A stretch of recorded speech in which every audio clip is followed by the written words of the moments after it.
Hi there, this is Mark Idelman, speech-language pathologist, and welcome to the Teaching of Talking. We're in our winter residence now, which is in Las Vegas, Nevada, and today I wanted to have a little chat with you about the seminar that we gave yesterday.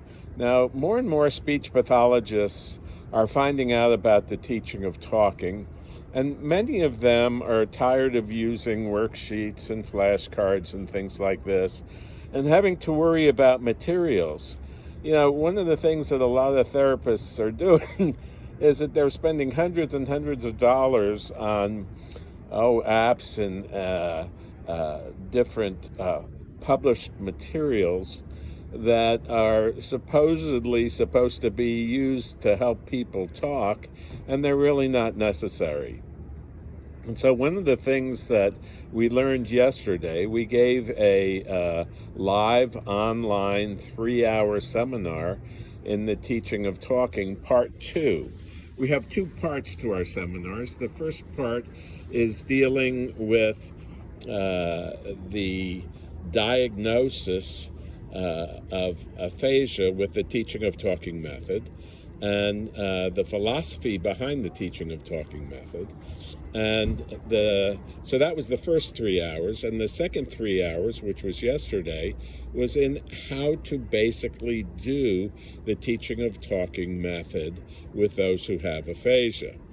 And so one of the therapists told me that she'd spent hundreds and hundreds of dollars on seminars and iPads and apps and workbooks and things like this, and she still wasn't happy with her therapy. Well, you know, I told her the same story, that had happened to me too, that as a beginning speech pathologist, I thought you had to buy just about everything and that you needed pre-published material, but that's not true.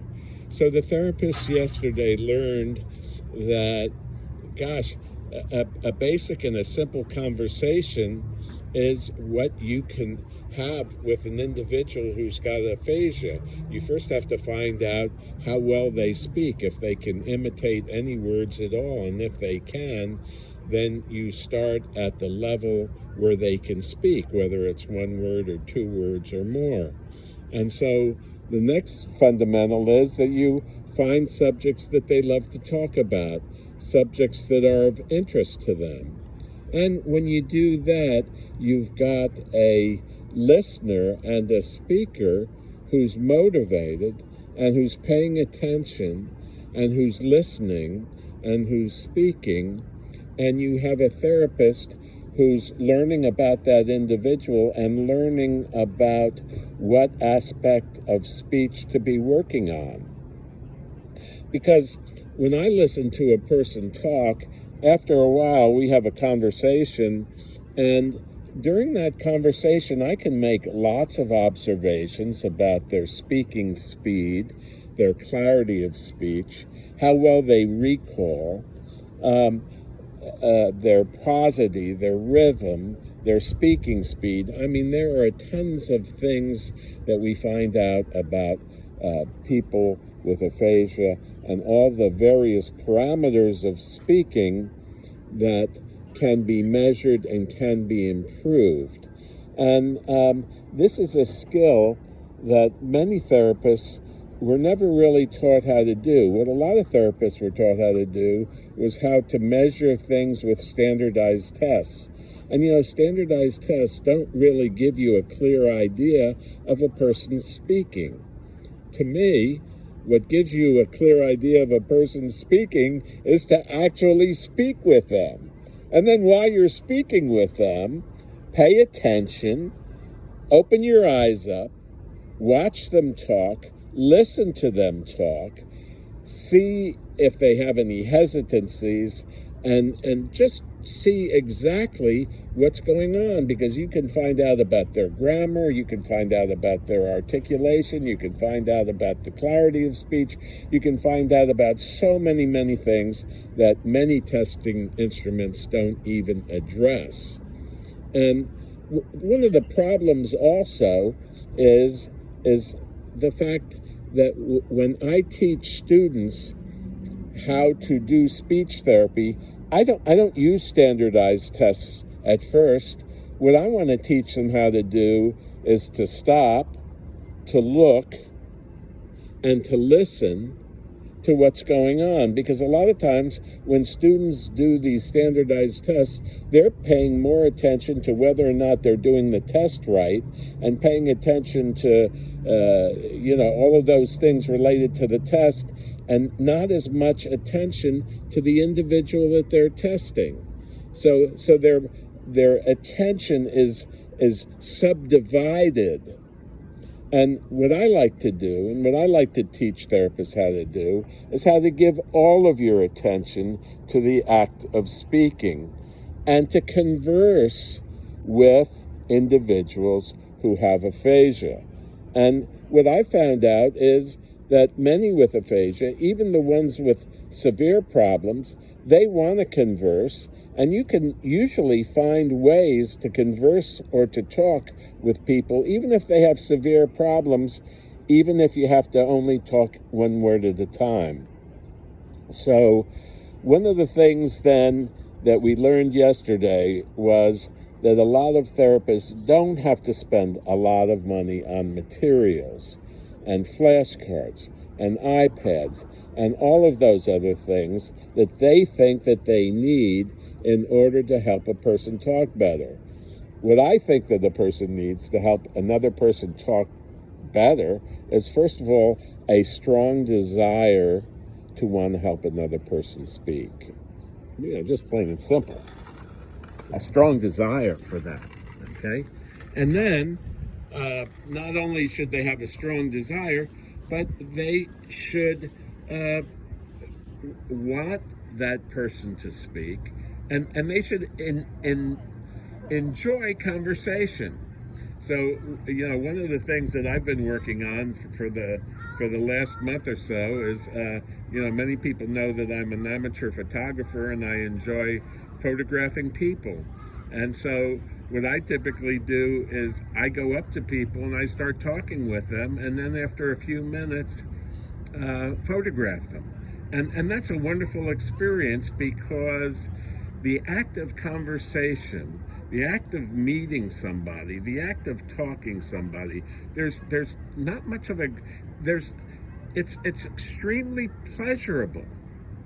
And that's what we want to help those with aphasia do, and do again. We want them to not to shy away from conversation, not to avoid conversation, even if they can only speak in a few words. And we teach them how to do that. And we start with a few words and then expand to more words. So this is Mark Ittleman, just giving you a little bird's eye view of a seminar that I gave yesterday. And if you're a caregiver, we're in Las Vegas right now, and we're planning some upcoming seminars in Las Vegas, so that if you and your loved one would like to come to Las Vegas and spend some time with me and learn the teaching of talking method, I'm going to hand pick probably about 5 or 6 couples who would like to learn the teaching of talking method. And you can fly out and spend a week here in Las Vegas and work with me, and I'll teach you exactly what you need to do to help your loved one speak. And then you can go back home and utilize the material that you've learned. And then following that, you can either choose to come back for an intermediate course, or we could have an intermediate course right online. So I'm really excited about this. We're going to be offering courses for speech pathologists. It's a separate course for speech pathologists and a separate course for caregivers and loved ones, caregivers or family members who'd like to learn how to stimulate speech and language. Because, after all, you can be stimulating a person who's got an aphasia every day, 7 days a week, for as much or as little as you want, and especially if you're at home with them. And if your daughters or if your sons, you can learn how to do this so that when you visit your loved one who's got aphasia, you can be utilizing some of these and having conversations with them rather than sitting around and being nervous and not knowing really what to do to help your loved one. Because I get letters every day from family members who just don't know what to do. They have a father or a mother or a family member who's had a stroke and they don't know what to do, and they want to know what to do. And one of the beauties is what I've found through the years of clinical experience that I've had working with family members, I've hardly ever found any family member who didn't want to help their loved one speak.